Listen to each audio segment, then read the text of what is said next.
മക്കളുടെ അമിതമായ മൊബൈൽ ഉപയോഗത്തിൽ ഉത്കണ്ഠാകുലരായ രക്ഷിതാക്കളാണോ നിങ്ങൾ? അത് നിങ്ങൾക്ക് സമ്മർദ്ദമേറ്റുന്നുണ്ടോ? എങ്കിൽ ഈ വീഡിയോ അതിനുള്ളതാണ്, ആ വിഷയം ചർച്ച ചെയ്യുന്നതാണ്. എൻ്റെ പേര് മുഷ്താഖ് അലി, ഞാൻ സൈക്കോളജിസ്റ്റ് ആൻഡ് ഫാമിലി കൗൺസിലറാണ്.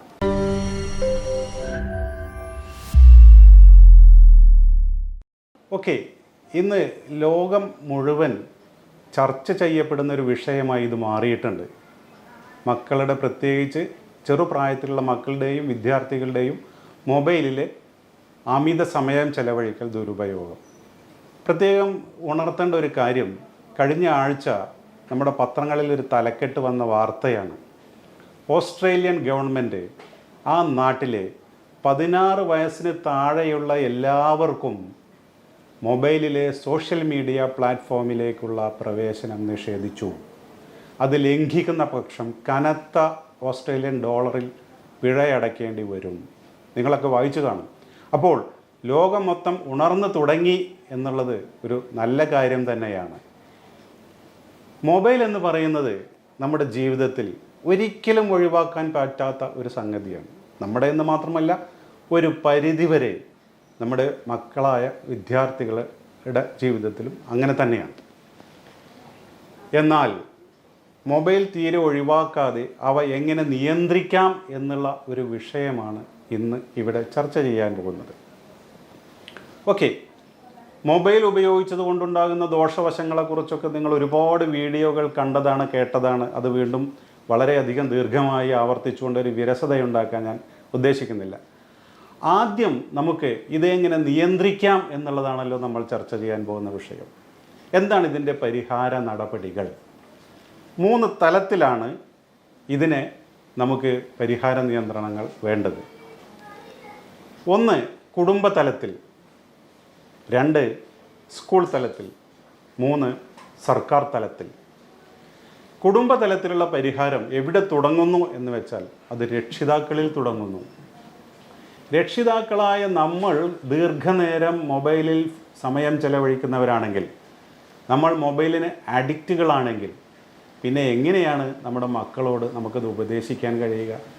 ഇംഗ്ലീഷിലൊരു ചൊല്ലുണ്ട്, don't worry that children are not listening to you, worry that they are watching you. നിങ്ങളുടെ വാക്കുകൾ കുട്ടികൾ ശ്രദ്ധിക്കുന്നില്ല എന്നതിലല്ല നിങ്ങൾ ഉത്കണ്ഠപ്പെടേണ്ടത്, പകരം അവർ നിങ്ങളെ ശ്രദ്ധിക്കുന്നു എന്നുള്ളതിലാണ്. അതിനർത്ഥം നമ്മുടെ കയ്യിലുള്ള എല്ലാ പ്രവർത്തനങ്ങളും സാഗൂതം വീക്ഷിക്കുകയും അത് അതേപോലെ പകർത്താൻ കുട്ടികൾക്ക് പ്രത്യേകം ഒരു കഴിവുണ്ട് എന്നുള്ളതും നമ്മൾ ആദ്യമേ തന്നെ ഓർക്കേണ്ടതാണ്. നോക്കൂ, ഇന്നത്തെ കാലത്ത് പാരൻറ്റിങ് എന്ന് പറഞ്ഞാൽ, ഒരു പാരൻ്റ് ആകുക എന്ന് പറഞ്ഞാൽ, നമ്മൾ ജീവിതത്തിൽ ഒരുപാട് കാര്യങ്ങൾ മനസ്സിലാക്കേണ്ടതും മുൻകരുതലെടുക്കേണ്ടതുമാണ് എന്ന കാര്യം ആദ്യമേ തന്നെ ഓർമ്മിപ്പിക്കുന്നു. അപ്പോൾ ഒരു രക്ഷിതാക്കൾ എന്നുള്ള നിലയ്ക്ക് നമ്മൾ റോൾ മോഡലാകുക. നമ്മുടെ കയ്യിൽ മൊബൈൽ ഇരുന്നു കൊണ്ട് നമ്മുടെ കൊച്ചുങ്ങളോട് മൊബൈൽ അവിടെ വയ്ക്കേ, നീ മൊബൈൽ നോക്കരുത് എന്ന് പറഞ്ഞാൽ നടക്കാൻ പോകാത്ത കാര്യമാണ്. അപ്പോൾ അതുകൊണ്ട് നമുക്ക് ഈ അടിമത്തമുള്ളത് ആദ്യം ഉപേക്ഷിക്കുക. പിന്നീട് ചെയ്യാൻ കഴിയുന്ന കാര്യങ്ങൾ എന്തൊക്കെയാണ്? 1, no mobile zone, no mobile area വീട്ടിനകത്ത് പ്രഖ്യാപിക്കുക. ഡൈനിങ് ഹാളിൽ മൊബൈൽ ഉപയോഗിക്കരുത്, ഭക്ഷണം കഴിക്കുമ്പോൾ മൊബൈൽ ഉപയോഗിക്കരുത്, ബെഡ്റൂമുകളിലേക്ക് മൊബൈൽ കൊണ്ടുപോകരുത്. ഒരിക്കലും ബെഡ്റൂമിൽ മൊബൈൽ ഉപയോഗിക്കാൻ പാടില്ല. പിന്നെ എവിടെ ഉപയോഗിക്കാം? ലിവിങ് റൂമിൽ ഉപയോഗിച്ചോളൂ, ഡ്രോയിങ് റൂമിൽ ഉപയോഗിച്ചോളൂ, സിറ്റ് ഔട്ടിൽ ഉപയോഗിച്ചോളൂ. അങ്ങനെ നോ മൊബൈൽ ഏരിയകൾ പ്രഖ്യാപിക്കുക വഴി, ഇത് പ്രഖ്യാപിച്ചാൽ പോരാ, നമ്മളും കൂടി അത് പ്രാവർത്തികമാക്കണം. പ്രഖ്യാപിക്കുക വഴി കുറച്ച് നിയന്ത്രണങ്ങൾ വന്നു. അതേപോലെ തന്നെ നോ മൊബൈൽ ടൈം പ്രഖ്യാപിക്കുക. പ്രത്യേകം ശ്രദ്ധിക്കുക, വൈകിട്ട് നമ്മുടെ മക്കളൊക്കെ സ്കൂൾ വിട്ട് വന്ന് പഠനത്തിന് ഇരിക്കുന്ന സമയത്ത് വീട്ടിൽ ആരും മൊബൈൽ ഉപയോഗിക്കരുത്. അത് കർശനമായി നടപ്പാക്കുക. രാത്രി എന്ന് പറയുന്നത് നോ മൊബൈൽ ടൈമാണ്. പ്രത്യേകിച്ച് ഉറങ്ങാൻ പോകുന്നതിന് 1-1.5 മണിക്കൂർ മുമ്പ് മൊബൈൽ നോക്കിയാൽ നമ്മുടെ ഉറക്കത്തിൻ്റെ ഹോർമോണായ മെലാറ്റോണിൻ എന്ന ഹോർമോണിൻ്റെ ഉൽപ്പാദനത്തെ അത് ബാധിക്കുകയും തന്മൂലം നമ്മുടെ ഉറക്കത്തെ ബാധിക്കുകയും ചെയ്യും. ഉറക്കം തടസ്സപ്പെട്ടാലോ, നല്ല ഒരു ഉറക്കം കിട്ടിയില്ലെങ്കിലോ പിറ്റേന്ന് ക്ലാസ്സിൽ ഈ വിദ്യാർത്ഥിക്ക് ക്ലാസ്സുകൾ ശ്രദ്ധിക്കാൻ കഴിയില്ല, അദ്ദേഹത്തിന് ക്ഷീണമുണ്ടാകും. അപ്പോൾ നോ മൊബൈൽ സോണായി, നോ മൊബൈൽ ടൈമായി. ഇനി നിങ്ങൾക്ക് നിങ്ങളുടെ വീടുകളിൽ 2-3 കുട്ടികളുണ്ടെന്ന് വിചാരിക്കുക. ഈ കുട്ടികളൊക്കെ വല്ലാതെ മൊബൈൽ കയ്യിലെടുക്കുന്നവരാണെങ്കിൽ മാസത്തിൽ 1 ദിവസമോ മാസത്തിൽ 2 ദിവസമോ നോ മൊബൈൽ ഡേ ആയി നിങ്ങൾക്ക് പ്രഖ്യാപിക്കാവുന്നതാണ്. അങ്ങനെ പ്രഖ്യാപിച്ചാൽ മാത്രം പോരാ, ആ ദിവസങ്ങളിൽ വളരെ അത്യാവശ്യമായ മൊബൈൽ കോളുകൾ ഒഴികെ മറ്റൊന്നിനും നിങ്ങൾ മൊബൈൽ കയ്യിലെടുക്കാൻ പാടില്ല. ഇങ്ങനെയൊക്കെ നിയന്ത്രണങ്ങൾ വരിക വഴി ചെറുപ്പത്തിൽ തന്നെ കുട്ടികൾക്ക് മനസ്സിലാകും ഇത് എന്തൊക്കെയോ ശ്രദ്ധിക്കേണ്ട, ഏതൊക്കെയോ തരത്തിൽ അപകടം പിടിച്ചൊരു സാധനമാണെന്നുള്ളൊരു അവബോധം അവരിൽ ഉണ്ടാവും. ഇനി മറ്റൊരു കാര്യം ശ്രദ്ധിക്കാനുള്ളത്, ഞാൻ നേരത്തെ ഓസ്ട്രേലിയൻ ഗവൺമെൻറ്റിൻ്റെ കാര്യം പറഞ്ഞു. ഓസ്ട്രേലിയൻ ഗവൺമെൻറ് 16 വയസ്സിന് താഴെയുള്ളവർക്ക് മൊബൈലിൽ സോഷ്യൽ മീഡിയയെ നിരോധിച്ചിട്ടുള്ളൂ. അതുപോലെ ഫേസ്ബുക്ക്, വാട്സപ്പ്, ഇൻസ്റ്റഗ്രാം, എക്സ് പോലെയുള്ള സോഷ്യൽ മീഡിയ പ്ലാറ്റ്ഫോമേ നിരോധിച്ചിട്ടുള്ളൂ. മൊബൈൽ നിരോധിച്ചിട്ടില്ല. കാരണം മൊബൈൽ നിരോധിക്കാൻ കഴിയില്ല. നമ്മുടെ വിദ്യാർത്ഥികളുടെ പല പാഠ്യ പദ്ധതികളും ഇന്ന് നടക്കുന്നത് മൊബൈലിലൂടെയാണ്. അപ്പോൾ അതുകൊണ്ട് മൊബൈൽ നൽകുന്നുവെങ്കിൽ അതിൽ വളരെ ഉപകാരപ്രദമായ എഡ്യൂക്കേഷൻ പോർട്ടലുകളുണ്ട്. അത് ഒന്ന് ഖാൻ അക്കാഡമി, അതേപോലെ തന്നെ ബൈജൂസ്, അതേപോലെ തന്നെ ഡുവോലിംഗോ, DUOLINGO എന്ന് പറയുന്ന വളരെ ഉപകാരപ്രദമായ ഒരു പോർട്ടലുണ്ട്. അത് ഭാഷ പഠിക്കാം, ഏത് വിദേശ ഭാഷയും പഠിക്കാം. ജർമ്മൻ, ഇറ്റാലിയൻ, ഫ്രഞ്ച്, ഇതുപോലുള്ള ഏത് ഭാഷയും, റഷ്യൻ, ചൈനീസ് ഒക്കെ പഠിക്കാം.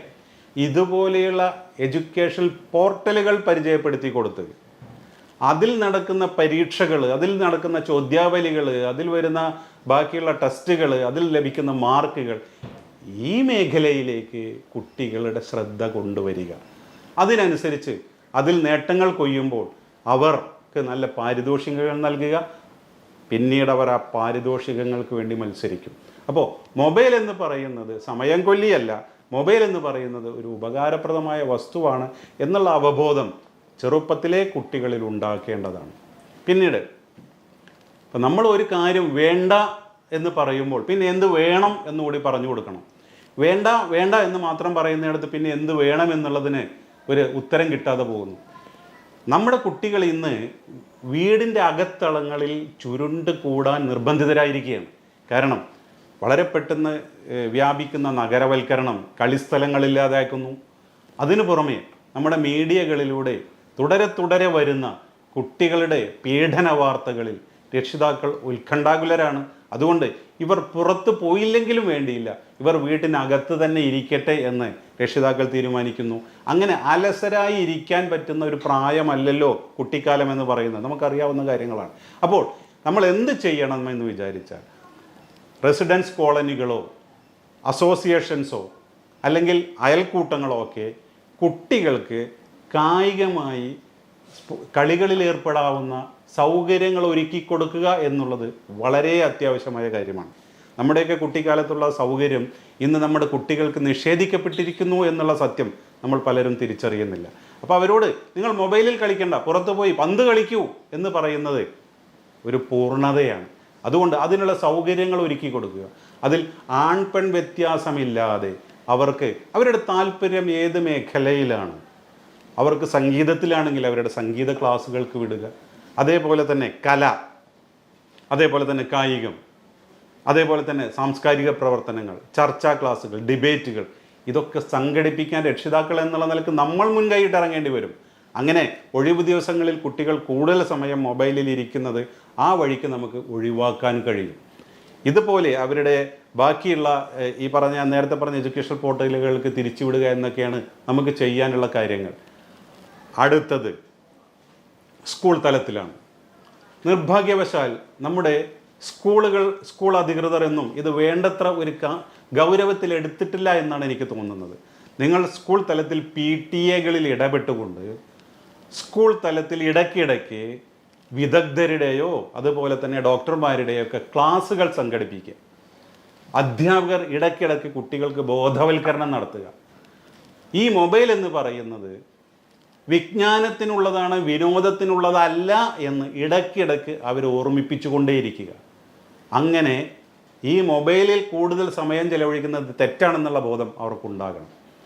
ഇനി സ്കൂളുകളിലും സ്കൂളുകളുടെ പരിസരങ്ങളിലും സ്കൂളിൻ്റെ മതിലുകളിലുമൊക്കെ നമുക്ക് ബോധവൽക്കരണ മുദ്രാവാക്യങ്ങൾ എഴുതി വയ്ക്കാവുന്നതാണ്. നേരത്തെ പറഞ്ഞ പോലെ മൊബൈൽ വിജ്ഞാനത്തിനുള്ളത്, വിനോദത്തിനുള്ളതല്ല. മൊബൈൽ അമിതമായാൽ അതും ഒരു ലഹരി. അതേപോലെ തന്നെ മൊബൈലിൽ നല്ലതും ചീത്തയും തിരിച്ചറിയുന്നവൻ ബുദ്ധിമാൻ, ഇത്തരത്തിലുള്ള മുദ്രാവാക്യങ്ങളൊക്കെ ക്ലാസ്സുകളിലും വരാന്തകളിലും ചുമരുകളിലും ഒക്കെ എഴുതി വെക്കുകയാണെങ്കിൽ കുട്ടികൾക്ക് ചെറുപ്പം മുതലേ ഒരു അവബോധമുണ്ടാവും. ഇത് ശ്രദ്ധിച്ച് കൈകാര്യം ചെയ്യേണ്ട ഒരു വസ്തുതയാണ്. മൂന്നാമത്തെ കാര്യം, ഇത് ഗവൺമെൻറ് തലത്തിൽ ചെയ്യേണ്ടതാണ്, അധികൃതരുടെ തലത്തിൽ ചെയ്യേണ്ടതാണ്. അച്ചടി, ദൃശ്യ, ശ്രാവ്യ മാധ്യമങ്ങളിലൂടെ നമ്മുടെ സെലിബ്രിറ്റികളെ ഉൾപ്പെടുത്തിക്കൊണ്ട് ഇതുപോലെയുള്ള പരസ്യം നൽകണം. ഇതിനെതിരെ മറ്റ് ലഹരികൾക്ക് എതിരെ ക്യാമ്പയിൻ നടത്തുന്ന പോലെ തന്നെ ഇതിനെതിരെയും ക്യാമ്പയിൻ നടത്തി ഇതിൻ്റെ അമിതമായ ഉപയോഗം ദോഷകരമാണെന്നുള്ള അവബോധം വളർത്തി അങ്ങനെ നമ്മുടെ ഈ തലമുറയെ ഇതിൽ നിന്ന് രക്ഷിച്ചെടുക്കാൻ പറ്റും. ഇനി ഇതുണ്ടാക്കുന്ന ദോഷവശങ്ങൾ രണ്ട് തലത്തിലാണ്. ഒന്ന് മാനസിക തലം, മറ്റൊന്ന് ശാരീരിക തലം. മാനസിക തലത്തിൽ എന്താണ് സംഭവിക്കുന്നത് നോക്കാം. ദീർഘനേരം ഒറ്റപ്പെട്ട് ഇതിന് മുൻപിൽ സമയം ചെലവഴിക്കുന്ന ഒരു കുട്ടിക്ക് മറ്റുള്ളവരുമായി ഇടപഴകാൻ ഇൻ്റർപേഴ്സണൽ ഇൻ്ററാക്ഷനുള്ള കഴിവ് നഷ്ടപ്പെടുകയാണ്. കാരണം അവൻ സദാസമയം ഇതിനകത്താണ്. അതേപോലെ തന്നെ ഭാഷാ വികസനം തടസ്സപ്പെടുന്നു എന്ന് വിദഗ്ധർ കണ്ടെത്തിയിട്ടുണ്ട്. കാരണം കുട്ടി സംസാരിക്കുന്നില്ലല്ലോ, കുട്ടി മൊബൈലിനോട് സംസാരിക്കുന്നില്ല. ഈ പ്രായത്തിൽ മറ്റുള്ളവരുമായി സമപ്രായക്കാരുമായി ഇടപഴകി സംസാരിച്ചിട്ടാണ് സംസാരശേഷി ഈ ശൈലി വികസിച്ചു വരുന്നത്. അതിനുള്ള അവസരം നഷ്ടപ്പെടുന്നു. അതേപോലെ തന്നെ കുട്ടി കൂടുതൽ നേരം കാണുന്നത് വളരെ അക്രമാസക്തമായ കാർട്ടൂണുകളും അതേപോലെയുള്ള കാര്യങ്ങളുമാണെങ്കിൽ ഇടയ്ക്കിടയ്ക്ക് ഇത് അവൻ്റെ സ്വഭാവത്തിൽ പ്രതിഫലിക്കാൻ തുടങ്ങുന്നു. അതേപോലെ തന്നെയാണ് കുട്ടി കരയുമ്പോൾ, കുട്ടി വാശി പിടിക്കുമ്പോൾ നിങ്ങൾ ആ വാശി അവനെ ശാന്തനാക്കാൻ വേണ്ടി മൊബൈൽ നൽകുകയാണെങ്കിൽ എന്താണ് ചെയ്യുന്നത്? അയാളുടെ ഇമോഷണൽ ഔട്ട്ബേസ്റ്റിൽ നിന്നും കരകയറി സ്വയം നിയന്ത്രിതനാകാനുള്ള അയാളുടെ കഴിവിനെയാണ് നിങ്ങൾ ഇല്ലാതാക്കുന്നത്. ഒരു കാരണവശാലും അങ്ങനെ ചെയ്യരുത്. അപ്പോൾ മാനസികമായി ആങ്സൈറ്റി ഡിസോർഡറുകൾ ഉണ്ടാകുന്നു, മൂഡ് സ്വിങ്സ് ഉണ്ടാകുന്നു. അതേപോലെ തന്നെ അയാൾക്ക് അറ്റൻഷൻ സ്പാൻ കുറയുന്നു, ഒരു കാര്യത്തിൽ കൂടുതൽ ദീർഘനേരം ശ്രദ്ധിച്ചിരിക്കാനുള്ള കഴിവുകൾ കുറയുന്നു എന്നെല്ലാം പഠനങ്ങൾ തെളിയിച്ചതാണ്. അതുകൊണ്ട് മൊബൈൽ എന്ന് പറയുന്നതിന് ഇങ്ങനെ കുട്ടികളുടെ മാനസിക വശത്തെ തളർത്താനുള്ള ശേഷിയുണ്ടെന്ന് കൂടി തിരിച്ചറിയുക. അടുത്തത് ശാരീരികമായ വസ്തുതകളാണ്. കൂടുതൽ നേരം ശാരീരികമായി ഉണ്ടാകുന്ന ദോഷങ്ങളാണ്. കൂടുതൽ നേരം ഇതിലേക്ക് നോക്കി ഇരിക്കുക വഴി ഈ കുട്ടികൾക്ക് ഐ സ്ട്രെയിൻ ഉണ്ടാകുന്നു, കണ്ണിന് വിഷമതകൾ ഉണ്ടാകുന്നു, കുറേ കാലം കഴിയുമ്പോൾ അവരുടെ കാഴ്ചക്ക് മങ്ങലുണ്ടാകുന്നു, ഇമ ചിമ്മാതെ ദീർഘനേരം ഇരിക്കുക വഴി ഡ്രൈ ഐ ഉണ്ടാകുന്നു, കണ്ണുകൾക്ക് ഇറിറ്റേഷൻ ഉണ്ടാകുന്നു.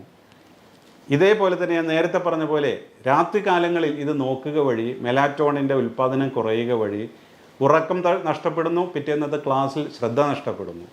ഇനി ENT ഡോക്ടർമാരുടെ ഒരു കോൺഫറൻസിൽ അവതരിപ്പിച്ചൊരു പ്രമേയം എന്ന് പറയുന്നത് നോയ്സ് ഇൻഡ്യൂസ്ഡ് ഹിയറിംഗ് ലോസ്, അമിത ശബ്ദം കാരണം ഉണ്ടാകുന്ന കേൾവിക്കുറവ്, കേൾവി നഷ്ടം. അതിലൊരു വിഷയം ഇയർഫോൺ ദീർഘനേരം ഉപയോഗിച്ചതുകൊണ്ട് കേൾവി തകരാറുണ്ടാകുന്നു എന്നുള്ളൊരു വസ്തുതയാണ്. അതുകൊണ്ട് നിങ്ങൾ ഇതേപോലെ ഞാൻ നേരത്തെ പറഞ്ഞ പോലെ ഉപകാരപ്രദമായ കാര്യങ്ങളാണ് കുട്ടികൾ മൊബൈലിൽ നോക്കുന്നതെങ്കിൽ പോലും അവർക്ക് ഇയർഫോൺ നൽകരുത്. രണ്ട് കാര്യങ്ങളാണ്. ഇയർഫോൺ നൽകുമ്പോൾ അവരെന്തിലൂടെ കടന്നു പോകുന്നു എന്ന് നമുക്ക് തിരിച്ചറിയാൻ കഴിയാതെ പോകും. രണ്ട്, ദീർഘനേരത്തെ ഇയർഫോണിൻ്റെ ഉപയോഗം കാരണം അവർക്ക് കേൾവി ശക്തി കുറയുന്നു. അടുത്തതായിട്ട് സംഭവിക്കാൻ പോകുന്നത് ഈ നെക്കിന് വേദനയുണ്ടാകുന്നു. കാരണം ഒരേ മൂവ്മെൻറ്റിലുള്ള നോട്ടമാണ്, ഒരേ മൂവ്മെൻറ്റിലുള്ള ഇരുത്തം കാരണം ബാക്ക് പെയിൻ ഉണ്ടാകുന്നു. മാത്രവുമല്ല കായികമായി കുട്ടി തീരെ അധ്വാനിക്കാതെ കൂടുതൽ സമയം മൊബൈലിൽ ഇരിക്കുക വഴി അയാളുടെ ശരീരത്തിൽ കലോറികൾ അടിഞ്ഞുകൂടി അയാൾക്ക് ഒബീസിറ്റി ഉണ്ടാകാനുള്ള സാധ്യതയുണ്ട് എന്നും പഠനങ്ങൾ തെളിയിച്ചിട്ടുണ്ട്. ശാരീരികമായ വസ്തുതകൾ മനസ്സിലാക്കുക, മാനസികമായ വസ്തുതകൾ മനസ്സിലാക്കുക. ഉപകാരപ്രദമായ ഏതൊരു സംഗതികൾക്കും ഉപദ്രവകരമായൊരു വശമുണ്ടെന്ന് മനസ്സിലാക്കുക. നിയന്ത്രിക്കാനേ കഴിയൂ, ഒഴിവാക്കാൻ കഴിയില്ല. പ്രത്യേകം ശ്രദ്ധിക്കുക. ഈ കാര്യങ്ങളിൽ നിന്ന് ശരിയായ പാഠം ഉൾക്കൊണ്ടുകൊണ്ട് പരിഹാരം കണ്ടെത്തുക. Thank you. ബൈ.